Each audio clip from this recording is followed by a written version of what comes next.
Қайырлы күн достар. Бүгін біз 9 сынып бойынша электролиттік диссоциация бөлімі бойынша жиынтық бағалауды талдап өтеміз. Химия онлайн арнасында ендеше кеттік. Бірінші тапсырмаға назар аударыңыздар.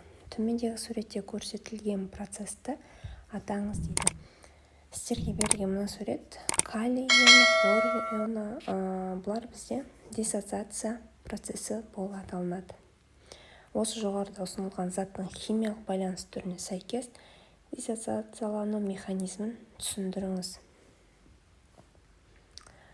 Бұны енді ионға бөлген кезде калий-хлор ион байланысы болып тұр. Суретте калий-хлор ионға бөлген кезде калий плюс хлор минус болады. Калий плюс хлор минус. Ұсынылған қосылыстардың мүмкін болатын электролиттік диссоциациялану теңдеулерін жазыңыз. Мүмкін болатын деп тұр. Демек сізде мына жерде мүмкін болмайтын да қосылыстар бар деген сөз. Сіздерге бұл жерде бізде қышқыл, негіз, орта тұз және қышқылдық тұз. H3PO4 алып отырмыз. Бізге сай келеді H3PO4, калий OH, алюминий 2 SO4,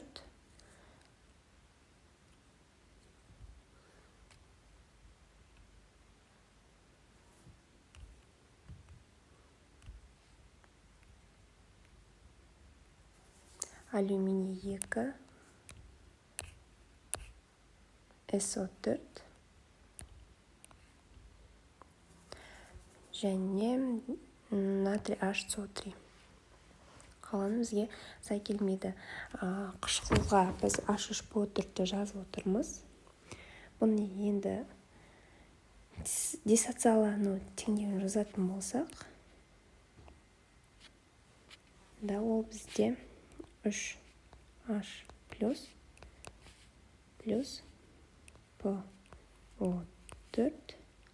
3 минус болады. Калий OH-тікі калий плюс OH минус болады. Алюминий 2 SO4 3 еселенгенде 2 алюминий 3 плюс 3 SO4 2 минус болады. Және натрий HCO3-да натрий плюс H плюс 2 катион және COH 2 минус болады. Түсінікті достар. Келесі тапсырма.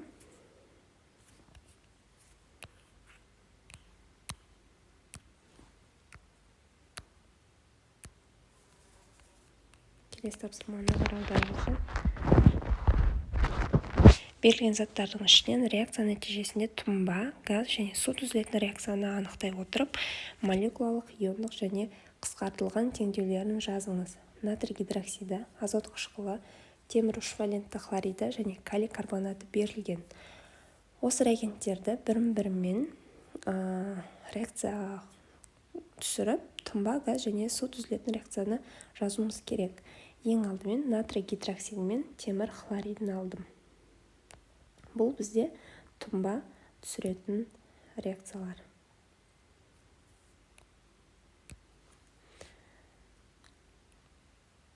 Натрий OH және феррум хлор 3.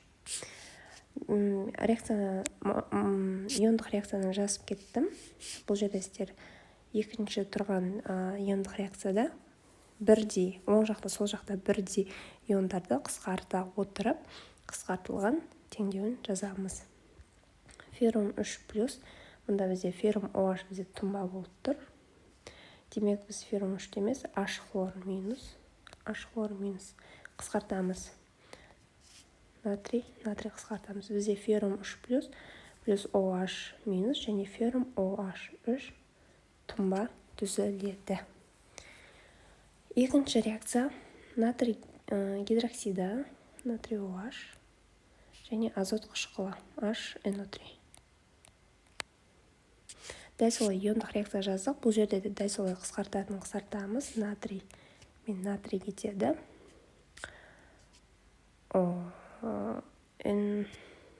NO3 пен NO3 кетеді. H плюс пен OH минус H2O су түзіле қалады. Соңғы реакция азот қышқылы мен калий карбонаты. Калий 2 CO3. Дәл солай иондық реакцияны жаздық. Бұл жерде де керек емесін қысқартып тастаймыз. Бірдейлерін. Так. Тоғыш қалады. NO3, H2O мен CO2 және мұнда сол жақта CO3 2 минус плюс 2H плюс қалады екен. Түсінікті, е? Келесі сұраққа назар аударыңыздар. Берілген қысқартылған иондық теңдеуге сәйкес келетін молекулалық және толық иондық теңдеуді құрыңыз. Сіздерге қысқартылған түрін берілген. Осы қысқартылған түріне қарай мен толық, полный ионный, молекулярный және сокращенный деп 3 түрінде мысал ретінде жазып кеттім. Ең алдымен біріншісінде натрий 2 силициум OH-ты алдым.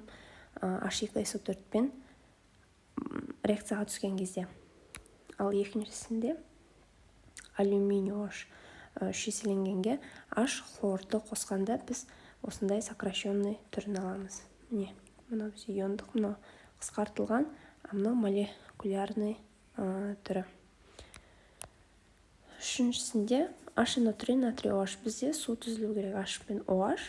Міне, осы жағдайда жаңағы жоғарыда көрсетілген реакцияға ұқсайды. Бұл жерде біз жаңағы натрий мен натрийді NO3 пен NO3-ті қысқартқанда H плюс, төбеде көрсетілген H плюс, міне, OH минус және су түзіліп қалады. Түсінікті, е? 5-ші сұрақ. Төменгі сызбада тұздың гидролизі көрсетілген. Оның құрамын болжаңыз. Бізге белгісіз элементтің гидролизі көрсетіліп тұр. Осыны біз табуымыз керек. Екеуінде де OH катион аниондары бар болып тұр. Сондықтан бұл жерде қосылыс әлсіз қосылыс болғандықтан біз алюминий анион мен сульфид катионы алып отырмыз. Алюминий катионы мен 1 минут.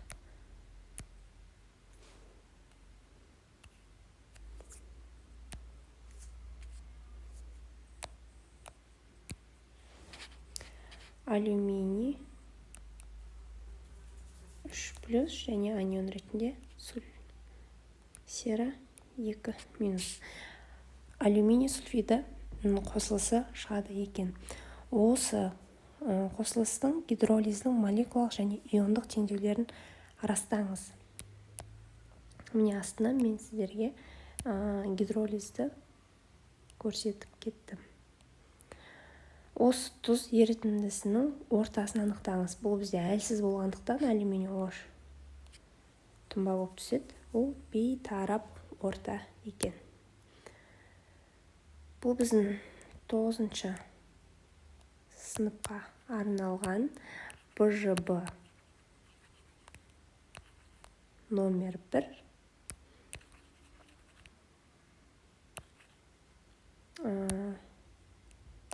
болған еді. Осымен біздің БЖБ номер 1 9-шы сыныпқа арналған тапсырмаларымызды аяқтады. Электролиттік диссоциация бөлімі бойынша сіздерге түсінікті болды деген ойдамын. Ешқандай қиындық жоқ. Кез келген қосылысты ионға бөлуге болады. Катион және анион деп бөле аласыздар. Сіздермен бірге болған химия онлайн арнасы. Түсінбеген сұрақтарыңыз болса, міндетті түрде комментарийға жазып, сұрақтарыңыз қалдырып кетіңіздер. Мен Назерке Әлбекқызы жауабын міндетті түрде беремін. Қош